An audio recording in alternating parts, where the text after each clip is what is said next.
Hi everyone, in this video I will show you how to find a hidden folder in Windows 11.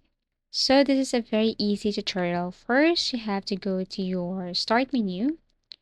You can go to your Windows home and then go to start menu, then search for file folder or file explorer. Then you have to click open here. Now let's just say you're looking for a specific folder and it's now hidden, and you really wanted to locate or look for the file. So what you're going to do here is you have to go to the upper section, tap on view, look for options. You can double tap or click this one twice. It will take you to folder options, and all you have to do here is tap on the view option. And in case that you see or you notice that you accidentally click this don't show hidden files folders, you have to select the second option right here, which is to show files and folders.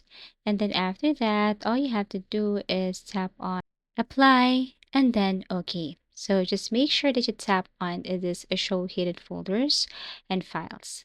Also, if you go to a specific folder, like inside the folder right here, and you're looking again for another folder or files, you just have to do the same thing. You just have to click the view option above and then go to options, double tap. It will take you to folder options. Tap on view and make sure that you tap on this show hidden folders and files. So don't forget to tap on apply and then OK.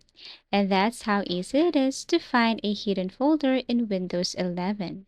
Thank you so much for watching and see you again in our next video tutorials.